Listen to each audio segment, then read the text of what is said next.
Hi, hello traders and investors. So today pre-market video 22/12/2023. So வெள்ளிக்கிழமைக்கான பங்குச்சந்தைக்குள்ளே entry ஆகிறதுக்கு முன்னாடி ஜஸ்ட் நான் என்ன அனலைஸ் பண்ணியிருக்கணும். ஸோ அதை வந்து ஜஸ்ட் உங்கள்கிட்ட நான் ஷேர் பண்ணிக்கிறேன். சரிங்களா? So gift Nifty index first நம்மளுக்கு மேஜர் இண்டெக்ஸ் எப்படி க்ளோஸ் ஆயிருக்கு அப்படிங்கிறது பார்க்கணும். குளோபல் மார்க்கெட் பேஸ்மெண்ட்டில் இருக்குது. அதில் கிஃப்ட் நிஃப்டி இண்டெக்ஸ் எப்படி க்ளோஸ் ஆயிருக்குன்னா 0.51% பாசிட்டிவாக க்ளோஸ் ஆயிருக்கு. அதாவது ஒரு 100 பாயிண்ட்ஸ் வந்து நிஃப்டி கேப் அப்பில் ஓப்பன் ஆகிறதுக்கான பாசிபிலிட்டிஸ் இருக்குது. டவ் ஜோன்ஸ் பார்த்தீங்கன்னா 0.87% பாசிட்டிவாக க்ளோஸ் ஆயிருக்கு. நாஸ்டாக் பார்த்தீங்கன்னா 1.26% பாசிட்டிவாக க்ளோஸ் ஆயிருக்கு. S&P 500 பார்த்தீங்கன்னா 1.3% பாசிட்டிவாக க்ளோஸ் ஆயிருக்கு. ஸோ ஓவராலாக மேஜர் இண்டெக்ஸை பொறுத்தளவுக்கு நம்மளுக்கு எல்லாமே பாசிட்டிவாக இருக்கனால ஸோ நம்மளோட இண்டெக்ஸ் வந்து பாசிட்டிவாக இருக்கிறதுக்கான சான்சஸ் இருக்குது. ஏன்னா இது வந்து நம்மளுக்கு ஆல்ரெடி முடிஞ்சது. சரிங்களா? இந்தியன் இண்டெக்ஸை பொறுத்தளவுக்கு நம்மளுக்கு எஸ்டர்டேவே வந்து நல்ல ஒரு பாசிட்டிவ் மூவ்ல தான் இருந்துச்சு. ஹை வால்டாலிட்டியில் இருந்துச்சு. நம்ம கூட ஃபர்தராக லைவ் சார்ட்ஸ்லாம் வந்து டெலகிராம் வந்து அப்டேட் பண்ணிட்டு இருந்தோம். நம்மளோட என்ட்ரில இருந்து 140 பாயிண்ட்ஸ் வந்து நிஃப்டில வந்து நம்ம கவர் பண்ணோம். சரிங்களா? ஸோ அதை நான் கூட ஸ்க்ரீன்ஷாட் எடுத்து டெலகிராம் சேனலில் வந்து போட்டிருக்கேன். ஸோ நீங்கள் போயிட்டு ஜஸ்ட் பார்த்துக்கோங்க. சென்செக்ஸ் பார்த்தீங்கன்னா 0.51% வந்து பார்த்தீங்கன்னா நம்மளுக்கு பாசிட்டிவாக க்ளோஸ் ஆயிருக்கு. நிஃப்டி பார்த்தீங்கன்னா 0.5% வந்து நம்மளுக்கு பாசிட்டிவாக க்ளோஸ் ஆயிருச்சு. நிஃப்டி பேங்க் பார்த்தீங்கன்னா 0.83% வந்து பாசிட்டிவாக க்ளோஸ் ஆயிருச்சு.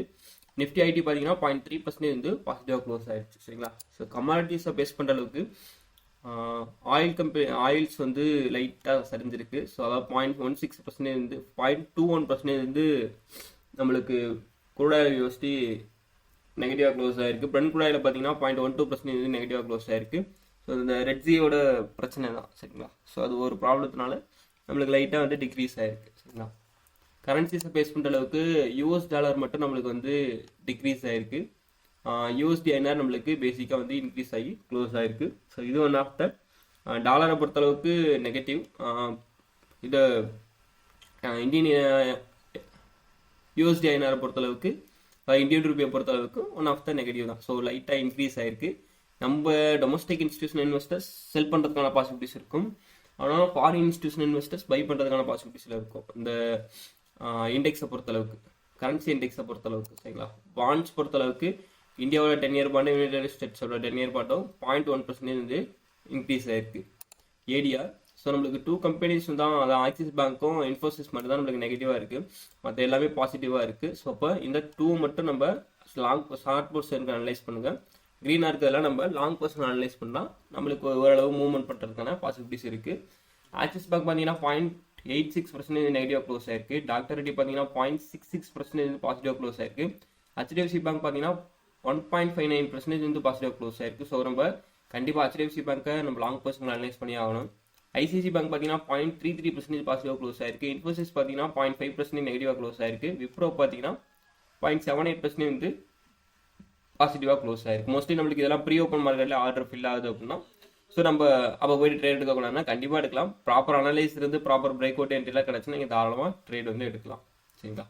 ஸோ இதுதான் வந்து பார்த்தீங்கன்னா குளோபல் மார்க்கெட்டை பேஸ் பண்ணுற அளவுக்கு நம்மளுக்கு கிடைச்ச ரிப்போர்ட்.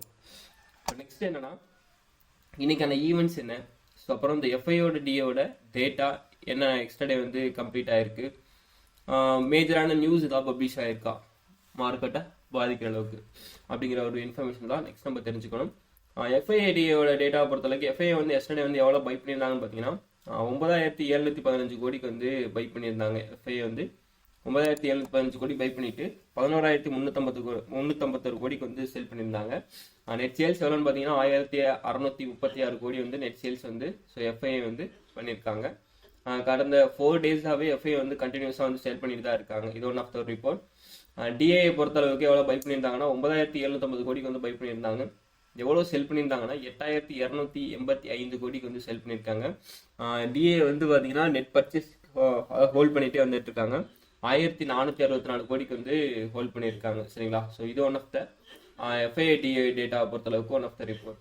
ஓகே, ஸோ நெக்ஸ்ட் நம்ம நியூஸை பக்கம் போயிடுவோம். ட்ரேட் ரெஸ்ட்ரிக்ஷன் வந்து அதிகமாகிட்டே இருக்கு. அதாவது இந்த மோஸ்ட்லி எக்ஸ்போர்ட் பண்ணுறதுக்கான ரெஸ்ட்ரிக்ஷன் வந்து இந்தியன் கண்ட்ரி வந்து அதிகப்படுத்திட்டே இருக்காங்க. அதோட எஸ்டிமேட்டட் லிஸ்ட் எவ்வளோன்னு பார்த்தீங்கன்னா கிட்டத்தட்ட நம்மளுக்கு 4 பில்லியன், அதாவது யூஎஸ்டி டாலரில் 4 பில்லியன் டாலர் வந்து டிமாண்ட் வந்து கிரியேட் பண்ணிட்டு இருக்கு நம்மளோட கவர்மெண்ட். மற்ற அடுத்த கண்ட்ரிஸ்க்கான டிமாண்ட் வந்து ஸோ நம்ம வந்து கிரியேட் பண்ணிட்டு இருக்கோம். ஸோ இது ஒன் ஆஃப் நம்மளுக்கு பாசிட்டிவ் ட்ரேடை பொறுத்தளவுக்கு. நெக்ஸ்ட் என்னன்னா, இந்த வால் ஸ்ட்ரீட்டில் பார்த்தீங்கன்னா ஷேர்ஸ் எல்லாமே நம்மளுக்கு ஹையாக வந்து க்ளோஸ் ஆயிடுச்சு. ஸோ இதுக்கான ஒரு ரீசன் என்ன, ட்ரெஸரி ஈல்ட்ஸ் பார்த்தீங்கன்னா நம்மளுக்கு இன்க்ரீஸ் ஆகிட்டு இருக்கு. டாலர் வந்து லைட்டாக தான் ஃபாலோ ஆகிருக்கு. ஸோ அதனால் நம்மளுக்கான வால் ஸ்ட்ரீட்டுக்கு அங்கே இருக்கக்கூடிய இண்டெக்ஸ் எல்லாமே ஹையர் தென்ல க்ளோஸ் ஆனதுக்கு இது one of the fundamental news. சரிங்களா. ஆயில்ஸ் பார்த்தீங்கன்னா ஃபால் மோர் தென் 1% வந்து வந்துட்டு இருந்துச்சு. ஸோ அதுக்கப்புறம் ஓபிசி மீட்டிங் கம்ப்ளீட் ஆயிடுச்சு. ஸோ லைட்டாக கொஞ்சம் 1% கீழே வந்து டிக்ரீஸ் ஆகி க்ளோஸ் ஆகிருக்கு. சரிங்களா. நெக்ஸ்ட்டு அக்ரி எக்ஸ்போர்ட்ஸை பொறுத்தளவுக்கு நம்மளோட டார்கெட் என்னன்னு பார்த்தீங்கன்னா 53 பில்லியன் ரீச். அதாவது இப்போ வந்து 53 பில்லியன் வந்து ரீச் பண்ணியிருக்கு. நெக்ஸ்ட் ஃபிசிக்கல் இயரில் ஒரு பெரிய ஒரு பற்றாக்குறை வரலாம் அப்படின்னு சொல்லியிருக்காங்க. 53லாம் பத்தாது. ஏன்னா ஆல்ரெடி நம்ம ஆனியன் எக்ஸ்போர்ட்லேருந்து ஆனியன் எக்ஸ்போர்ட்டை ஸ்டாப் பண்ணியாச்சு. ஸோ இன்னும் சுகர்ஸ்க்கு முன்ன போகவே இல்லை. ஸோ அதுவும் கொஞ்சம் ஸ்டாப் பண்ணியிருக்காங்க. ஸோ அக்ரிகல்ச்சரை பொறுத்தளவுக்கு நிறையா எக்ஸ்போர்ட் வந்து ஸ்டாப் பண்ணியிருக்காங்க. அப்புறம் ஸ்பெசிஃபிக்காக பார்த்தீங்கன்னா இந்த பாஸ்மதி ரைஸ், ஸோ அதை வந்து கொடுக்கவே இல்லை, அதையும் வந்து ஸ்டாப் பண்ணியிருக்காங்க. ஓகே, ஸோ இவ்வளோ தான் நம்மளுக்கு ஸ்டாப் பண்ணியிருக்காங்க. மோஸ்ட்லி நம்மளுக்கு அக்ரிகல்ச்சர் எக்ஸ்போர்ட்டை பொறுத்தளவுக்கு அங்கே இருக்கக்கூடிய ஸ்டாக்ஸோட வேல்யூ வந்து இன்க்ரீஸ் ஆகிறதுக்கான சான்சஸ் இருக்குது. பேசிக்காக அந்த பாஸ்மதி ரைஸ் தயாரிக்கிறவங்க, அப்புறம் சுகர் கேன். ஓகே, ஸோ இதோட ஷேர்ஸோட வேல்யூ எல்லாமே இன்க்ரீஸ் ஆகிறதுக்கான பாசிபிலிட்டிஸ் நம்மளுக்கு இருக்குது. இன்னைக்கான ஈவெண்ட்ஸ் என்ன அப்படிங்கிறத நம்ம செக் பண்ணுறப்ப நிறைய ஈவெண்ட்ஸ் இருக்குது. அதில் ஒரு 5 o'clock ஒரு ஈவெண்ட் வந்து கம்ப்ளீட் ஆயிடுச்சு. இன்ஃப்ளேஷன் ரேட் வந்து 2.8% தான். ஸோ நம்மளுக்கு ப்ரீவியஸாக வந்து ஜப்பானோட இன்ஃப்ளேஷன் ரேட் எப்படி இருந்துச்சுன்னா 3.3% இருந்துச்சு. ஸோ இப்போ நம்மளுக்கு 2.8%. ஸோ இது ஒன் ஆஃப் த பாசிட்டிவ் தான், நம்மளுக்கு ஒன்றும் பிரச்சனை கிடையாது. ஜெர்மனியோட ரீட்டைல் சேல்ஸ் மந்த் ஆன் மந்த்தை பேஸ் பண்ண டேட்டா வந்து 12:30 வருது. அதுக்கப்புறம் ஈவினிங் 7 o'clock பார்த்தீங்கன்னா நம்மளுக்கு யூஎஸோட கோர் இன்ஃப்ளேஷன் இல்லை யூஎஸோட core price index month on month, so அதோட டேட்டா வருது. அதுக்கப்புறம் யூஎஸோட personal income month on month எவ்வளோ வாங்குறாங்க, ஸோ அது வந்து நவம்பர் மந்த்துக்கான ஓவரால் டேட்டா வருது. அப்புறம் personal spending month on month எவ்வளோ இருக்கோ ஸோ அதோட டேட்டா பப்ளிஷ் ஆகுது. Durable goods orders month on month, so அதோட டேட்டாவும் நம்மளுக்கு இது எல்லாமே நவம்பர் மந்த்துக்கான டேட்டா. ஸோ இது எல்லாமே நம்மளுக்கு ஈவினிங் 7 o'clock தான் பப்ளிஷ் ஆக சான்சஸ் இருக்குது. ஸோ நம்ம அப்போ 12:30 பார்த்தீங்கன்னா ரீட்டைல் சேல்ஸ் தான் ஜெர்மனியோடது. ஸோ அது ஒன்று தான் நம்மளுக்கு வந்து ரொம்ப இம்பார்ட்டன்ட். ஸோ அதையும் நம்ம வாட்ச் பண்ணிக்கணும். சரிங்களா, ஹை இம்பாக்ட் பண்ணக்கூடியது. ஸோ ரீட்டைல் சேல்ஸ் எவ்வளோ வருதோ ஜஸ்ட் செக் பண்ணிக்கோங்க. ஸோ ஜப்பானோட இன்ஃப்ளேஷன் ரேட்டை பொறுத்தளவுக்கு ஸோ நம்மளுக்கு அது ஒன்று ஆஃப் த பாசிட்டிவாக தான் இருக்குது. ஸோ நம்மளுக்கு பாசிட்டிவ் இண்டிகேட்ஸ் தான் ஸ்டார்ட் ஆகிறதுக்கான பாசிபிலிட்டிஸ் நம்மளுக்கு இருக்குது. சரிங்களா, இந்தியன் இண்டஸ்ட்ரீஸை பொறுத்தளவுக்கு. நெக்ஸ்ட் வந்து நிஃப்டி 50, பேங்க் நிஃப்டி, ஃபின் நிஃப்டிக்கான மேஜர் சப்போர்ட் அண்ட் ரெசிஸ்டன்ஸ் என்ன அப்படிங்கிறத நம்ம தெரிஞ்சு ஸோ அதை வச்சு தான் நம்ம வந்து ட்ரேட் எடுப்போம். இன்டர்டே லெவல்ஸ் வந்து ஃபர்தராக வந்து நம்ம டெலகிராமில் வந்து அப்டேட் பண்ணிடுவோம். ஃபர்ஸ்ட் நம்மளுக்கு பார்த்தீங்கன்னா நிஃப்டி 50 இண்டெக்ஸ். எஸ்டர்டே நான் என்ன சொல்லியிருந்தேன்னா நிஃப்டி 50 இண்டெக்ஸை பேஸ் பண்ணுற அளவுக்கு பியரிஷ் என்கல்ஃபிங் பேட்டர்ன் வந்து ஃபார்மேஷன் வந்து கொடுத்துருக்கு. ஸோ பண்ணோம் நம்ம அப்போயே வந்து டவுன் ட்ரெண்ட் தான் வந்து எக்ஸ்பெக்ட் பண்ணோம். நம்மளோட நெக்ஸ்ட் சப்போர்ட்னா 20,606 20,600 அந்த லெவல் தான் நான் வந்து சொல்லியிருந்தேன். பேசிக்காக 21,000 வந்து ஒன் ஆஃப் த ஒரு சப்போர்ட் அப்படின்னு வந்து நம்ம கன்ஃபார்ம் பண்ணியிருந்தோம். சரிங்களா, ஆனால் நம்மளுக்கு ஃபர்தராக மார்க்கெட் வந்து அப் ட்ரெண்ட் ஏறி இருக்குது. இது ஜஸ்ட் என்னோட ரீட்ரெஸ்ட் லெவலாக தான் என்னால் கன்சிடர் பண்ண முடியுது. என்னோட லெவலை பேஸ் பண்ணுற அளவுக்கு 21,365 டு அதாவது 355 to 370. ஸோ இந்த லெவலுக்குள்ள மார்க்கெட் ஃபர்தராக போயிட்டு இன்னைக்கு கீழே விழுகிறதுக்கான சான்சஸ் தான் இருக்குது. அப்படிங்கிறதா என்னோட லாங் டேர்ம் அனாலிசிஸை பேஸ் பண்ணுற அளவுக்கு எனக்கு கிடைச்சிருக்கக்கூடிய இன்ஃபர்மேஷன். சரிங்களா, ஓகே. இப்போ மேஜர் சப்போர்ட் அண்ட் ரெசிஸ்டன்ஸை பேஸ் பண்ணுற அளவுக்கு நம்மளுக்கு என்ன நடக்க பாசிபிலிட்டிஸ் இருக்குது அப்படிங்கிறத பார்ப்போம். ஃபர்தராக நான் என்ன சொன்னேன்னா இந்த லெவல் போயிட்டு அதாவது நம்மளுக்கு கேப் அப்பில் ஓப்பன் ஆகுது. இப்போ ஒரு இந்த லெவலில் ஓப்பன் ஆகுதுன்னா 21,387 to 360 ஓப்பன் ஆகுதுன்னு வச்சுக்கோங்களேன். ஃபர்தராக நம்மளுக்கு மார்க்கெட் வந்து சப்போர்ட் எடுக்கணும்னா நம்மளுக்கு டே ஹையில் வந்து சப்போர்ட் எடுக்க சான்சஸ் இருக்கும். 21,283 வந்து சப்போர்ட் எடுக்க சான்சஸ் இருக்கும். சப்போர்ட் எடுக்குதுன்னா ஒன்ஸ் இந்த லெவலில் போயிட்டு டச் பண்ணிவிட்டு அகைன் மறுபடியும் கீழே விழுகலாம். அதாவது 21,358 போய் டச் பண்ணிட்டு நம்மளுக்கு கீழே விழுந்துச்சு அப்படின்னா மறுபடியும் இங்கே வந்து சப்போர்ட் எடுக்காமல் கீழே விழுதுன்னா கண்டிப்பாக அது மார்க்கெட் வந்து ஸோ நம்மளோட டே லோ வந்து ஹிட் பண்ணுறதுக்கான சான்சஸ் அதிகமாக இருக்கும். சரிங்களா, ஒரு நல்ல ஒரு ஃபால் மூவ்மெண்ட் வந்து எக்ஸ்பெக்ட் பண்ணலாம். மார்க்கெட் இல்லை அப்படின்னா நம்மளுக்கு ஆல் டைம் ஹையை போயிட்டு பிரேக் பண்ணி இங்கே இருந்து கீழே விழுகலாம். ஒன்று ஆல் டைம் ஹையில் இருந்து விழுகணும், இல்லைனா இந்த லெவலில் இருந்து நம்மளுக்கு கீழே விழுகணும். ஸோ இதுதான் என்னோட ட்ரேடிங் அனாலிசிஸ் இன்னைக்கு.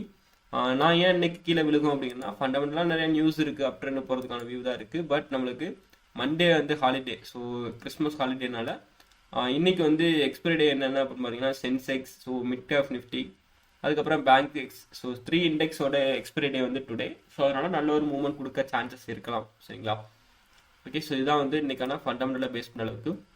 இப்போ நம்ம எஸ்டர்டே என்ன சொல்லியிருந்தோம் அப்படின்னு பார்த்தீங்கன்னா, நம்ம சொன்ன மாதிரி கரெக்டாக வந்து சப்போர்ட் எடுத்துச்சு ஃபர்தராக மார்க்கெட். ஆனால் நம்ம நினச்ச சப்போர்ட் வேறு, இங்கே இருக்க நம்மளோட சப்போர்ட் அது நம்மளுக்கு அட்வான்ஸ் சப்போர்ட் எடுத்துகிட்டு நல்ல ஒரு அப் ட்ரெண்ட் வியூ போச்சு. நான் ஃபர்தராக நான் டீட்டெயில் எல்லாமே உங்களுக்கு டெலகிராமில் வந்து அப்டேட் பண்ணி, ஸோ நீங்கள் வாட்ச் பண்ணியிருந்தீங்கன்னா தெரியும். ட்ரேடிங் கூட கொடுத்துருந்தோம். கிட்டத்தட்ட ஒரு நிஃப்டி பொறுத்தளவுக்கு 140 பாயிண்ட்ஸ் வந்து நம்மளுக்கு ப்ராஃபிட் வந்து புக் ஆச்சு. ஸோ அதோட சார்ட் வந்து நான் டெலகிராம் வந்து பப்ளிஷ் பண்ணியிருக்கேன், போய் பார்த்துக்கோங்க. சரிங்களா? ஸோ இது வந்து மேஜர் சப்போர்ட் ரெசிஸ்டன்ஸை பொறுத்தளவுக்கு நம்மளுக்கு ஃபஸ்ட்டு அப் ட்ரெண்ட் போயிட்டு அதுக்கப்புறம் டவுன் ட்ரெண்ட் விழுகிறதுக்கான சான்சஸ் இருக்குது. இல்லைனா நம்மளுக்கு டக்குன்னு மார்க்கெட் தொடர்ந்த உடனே நம்மளுக்கு டவுன் ட்ரெண்டில் விழுகிறதுக்கான பாசிபிலிட்டிஸ் இருக்குது. சரிங்களா? ஸோ ரெண்டு பக்கமும் நம்மளுக்கு சான்சஸ் வந்து டுடே வியூவை பொறுத்தளவுக்கு இருக்குது. நம்மளுக்கு பேங்க் நிஃப்டியை பொறுத்தளவுக்கு எஸ்டர்டே வந்து ஒரு நல்ல ஒரு பர்ஃபார்மன்ஸ் அப்படிங்கிறது தான் என்னோட ஒரு லெவலாக இருந்துச்சு. எஸ்டர்டே நான் லெவல் பேஸ் பண்ணி நான் அவங்களுக்கு கொடுத்துருந்தேன். டெலகிராமில் வந்து அப்டேட் பண்ணியிருந்தோம், பாருங்கள். பார்த்தவங்களுக்கு கிளியராக புரியும் இந்த வியூ என்ன இருக்குது அப்படிங்கிறது. ஆனால் நம்ம சப்போர்ட் கொடுத்துருந்தது பார்த்தீங்கன்னா இந்த லெவல் கொடுத்துருந்தோம். சப்போர்ட் 43,369 வரை மார்க்கெட் விழுகிறதுக்கான சான்சஸ் இருக்குது அப்படின்னும். ஜஸ்ட் ஒரு ரிட்டர்னுங்கிறத சொல்ல முடியாது. பிரேக் அவுட்டில் எனக்கு கன்ஃபர்மேஷன் ஆச்சு, என்ட்ரி கன்ஃபர்மேஷன்லாம் வந்துச்சு. ரிட்டர்ன் அப்படின்லாம் சொல்ல முடியாது, ரிவர்சல் அப்படிங்கிறத சொல்ல முடியும். சரிங்க? ஸோ ரிவர்சல்னால் மறுபடியும் நம்மளோட டார்கெட்டை போய்ட்டு ஹிட் பண்ணுறதுக்கான சான்சஸ் வரும். ஓகே, ஹிட் பண்ணிட்டு கீழே விழுகலாம். இல்லைனா ஜஸ்ட் ரீட்ரெஸ்ட் லெவலாக கன்சிடர் பண்ணி ஒரு ஸ்மால் மூவ்மெண்ட் கொடுத்து அதுக்கப்புறம் கீழே விழுகிறதுக்கான பாசிபிலிட்டிஸ் வரலாம். எஸ்டர்டே வந்து நம்மளுக்கு 1 ஹவர்லேயே பார்த்தீங்கன்னா இந்த ஹேமர் கேண்டில் பேட்டர்ன் வந்து கன்ஃபர்மேஷன் கிடச்சி. ஸோ இதுலையா நிஃப்டிலையா ஜஸ்ட் செக் பண்ணிடுவோம். ஓகே, பேங்க் நிஃப்டி தான் ஹேமர் கேண்டில் பேட்டர்ன் பேங்க் நிஃப்டியில் தான் கிடச்சி. ஃபர்ஸ்ட் நம்ம டார்கெட் பார்த்தீங்கன்னா இந்த லெவல் வந்து கொடுத்துருந்தேன், 47,499 லெவல் வந்து கொடுத்துருந்தேன். நெக்ஸ்ட் லெவல் டார்கெட் இது கொடுத்துருந்தேன். ஸோ இதை வந்து நம்ம மிஸ் பண்ணியாச்சு. சரிங்களா? இந்த ஒரு மூமெண்ட் வந்து நான் பேங்க் நிஃப்டியில் வந்து மிஸ் பண்ணியாச்சு. இந்த லெவல் டார்கெட் போயிட்டு அல்டிமேட்டாக ஹிட் பண்ணி அகைன் போயிட்டு மார்க்கெட் வந்து க்ளோஸ் ஆகி நிற்கிது. நம்ம இதுதான் நம்ம எக்ஸாக்டாக டார்கெட் சப்போர்ட் சொல்லியிருந்தோம். 46,904 தான் சப்போர்ட் சொல்லியிருந்தோம். அது நம்மளுக்கு அழகாக அதுலேயே வந்து சப்போர்ட் எடுத்திருக்கு ஃபர்தராக. அப்படியே நல்ல நம்மளுக்கு ஒரு அப்ட்ரெண்ட் வியூவும் கொடுச்சு. மார்க்கெட் ஒன்று நம்மளுக்கு இன்றைக்கி ஆல் டைம் ஹையை பிரேக் பண்ணணும். சரிங்களா? ஸோ இதுதான். இல்லை அப்படின்னா நம்மளுக்கு நெக்ஸ்ட் மறுபடியும் மார்க்கெட் அங்கே இருந்து ஆல் டைம் ஹை டச் பண்ணிவிட்டு இந்த லெவலில் வந்து சப்போர்ட் எடுக்கல அப்படின்னா 47,891 வந்து சப்போர்ட் எடுக்கலைன்னா ஃபர்தராக வந்து கீழே தான் விழுகணும். நெக்ஸ்ட் நம்மளோட சப்போர்ட் பார்த்தீங்கன்னா இந்த லெவல் ஒன்ஸ் அதை பிரேக் பண்ணுதுன்னா நெக்ஸ்ட் அடுத்த லெவல் சப்போர்ட் 46,560 தான் அடுத்த லெவல் சப்போர்ட். ஃபர்தராக லாங் டேர்ம் லெவலில் பேஸ் பண்ணுற அளவுக்கு ஃபின் நிஃப்டி நம்மளுக்கு எஸ்டர்டே வந்து நல்ல ஒரு பர்ஃபார்மன்ஸ் பண்ணிச்சு. நான் சொன்ன 2 லெவலை பேஸ் பண்ணி தான் வந்துச்சு. இது இப்போ இடையிலேயே ரீட்ரெஸ் கன்ஃபர்மேஷன் பண்ணணும்னு நினைக்கிறேன். கீழே விழுகிறதுக்கான சான்சஸ் தான் இருக்குது, பட் இருந்தாலும் பார்ப்போம். சரிங்களா? ஸோ கண்டினியூஸாக நம்மளுக்கு லீவ் இருக்கனால ஸோ ரீட்ரெஸ் கன்ஃபர்மேஷன் கிடைச்சி நம்மளுக்கு ஃபர்தராக மார்க்கெட் வந்து கீழே விழுகிறதுக்கான சான்ஸ் தான் இருக்குது. மேஜர் சப்போர்ட் அண்ட் ரெசிஸ்டன்ஸை பொறுத்தளவுக்கு என்ன கன்ஃபார்ம் பண்ணுதோ அதை பேஸ் பண்ணி தான் நம்ம ட்ரேடிங்லேயும் வந்து ஆக்டிவ் பண்ண முடியும். சரிங்களா? ஹேமர் பேட்டர்ன் நமக்கு கிடச்சி எஸ்டர்டே ட்ரேட் எல்லாமே ரொம்ப சக்ஸஸ்ஃபுல்லாக இருந்துச்சு. நம்மளுக்கான ப்ராப்பரான அனாலிசிஸில் கரெக்டாக போயிட்டு மார்க்கெட் எல்லாம் டச்சப் கொடுத்து நல்ல ஒரு கன்ஃபர்மேஷனில் மூவ் ஆச்சு. ஃபர்தராக என்னன்னா நம்மளுக்கு கேப் அப்பில் ஓப்பன் ஆனாலும் ஸோ ஒன்ஸ் 21,413 வந்து சப்போர்ட் எடுக்கணும். மார்க்கெட் எடுக்கல அப்படின்னா 21,373 இந்த 2 லெவலுக்குள்ள சப்போர்ட் எடுத்துருச்சு அப்படின்னா நம்ம அப் ட்ரெண்ட் வந்து எதிர்பார்க்கலாம். இல்லை அப்படின்னா நம்ம கீழே விழுதுன்னா ஒன்ஸ் இந்த லெவல் வரணும். சரிங்களா? இந்த லெவல் வந்து பிரேக் ஆயிடுச்சுன்னா நான் வந்து டவுன் ட்ரெண்ட் ட்ரேட் வந்து எக்ஸ்பெக்ட் பண்ணுறேன். ஒன்ஸ் அது பிரேக் பண்ணிடுச்சு நம்ம என்ட்ரி எடுத்துட வேண்டியதான். ஃபர்தராக நெக்ஸ்ட் லெவல் நம்மளோட டார்கெட் பார்த்தீங்கன்னா இங்கே இருக்குது. இந்த லெவல் வரையும் மார்க்கெட் வந்து விழுகிறதுக்கான சான்சஸ் இருக்குது. ட்ரெண்டு ப்ளஸ் 21,80 இந்த 2 லெவல் நம்ம வாட்ச் பண்ணிக்கணும். ஃபண்டமெண்டலாக நமக்கு கொஞ்சம் ஸ்ட்ராங்காக இருக்கும்ல, ஏன்னா அப் ட்ரெண்ட் வியூ அப்படிங்கிறது ஸ்ட்ராங்காக இருக்கனால ஸோ அங்கேருந்து அப் ட்ரெண்ட் போகிறதுக்கான பாசிபிலிட்டிஸில் கூட மார்க்கெட் வந்து இருக்குது. சரிங்களா? ஸோ அப்போ நம்ம அதையும் வந்து வாட்ச் பண்ணிக்கணும். இல்லை நம்மளுக்கு கேப் அப்பில் ஓப்பன் ஆகி ஃபர்தராக சப்போர்ட் எடுத்து அப் ட்ரெண்ட் போகுது அப்படின்னா ஆல் டைம் ஹை வரையும் போய் ரீச் பண்ணிட்டு ஸோ அங்கேருந்து மார்க்கெட் வந்து இவ்வளோ தூரம் விழுகலாம். நிறையா செல்லிங் இருந்துச்சுன்னா நம்மளுக்கு ஃபர்தராக அப்படியே கீழே விழுந்துக்கிட்டே வரலாம். இல்லை நம்மளுக்கு ஆல் டைம் ஹை பிரேக் பண்ணிச்சுன்னா ஸோ அதுக்கப்புறம் நம்மளுக்கு new all time high hit பண்ணுறதுக்கான பாசிபிலிட்டிஸ் இருக்குது. அதுக்கு மேலே லெவல்ஸ்னால் நான் ஃபர்தராக வந்து உங்களுக்கு டெலகிராம் வந்து ஸோ அதுக்கு மேலே லெவல்ஸ் இருக்கக்கூடிய எல்லா ஃபெப் அண்ட் பிவோட் கன்ஃபர்மேஷன் வச்சு ஸோ உங்களுக்கு டெலகிராம் வந்து ஸோ அதுக்கான லெவல்ஸ் வந்து நான் ப்ரொவைட் பண்ணுறேன். சரிங்களா? Okay, so advance happy Christmas. So Monday வந்து ஹாலிடேல so advance happy Christmas. Okay, so I am not a SEBI registered advisor. This video full and fully education purpose only. So நம்மளோட video பிடிச்சிருந்துச்சுன்னா மறக்காமல் like பண்ணுங்கள். So வீடியோவில் ஏதாவது doubts இருக்குது அப்படின்னா தாராளமாக கமெண்ட்டில் வந்து மென்ஷன் பண்ணுங்கள். ஸோ நான் அதை பற்றி எக்ஸ்பிளைன் பண்ண வந்து ட்ரை பண்ணுறேன். நெக்ஸ்ட்டு மறக்காமல் என்னோட சேனல் வந்து சப்ஸ்கிரைப் பண்ணிக்கோங்க. ஓகே, தேங்க்ஸ் ஃபார் வாட்சிங். தேங்க்யூ.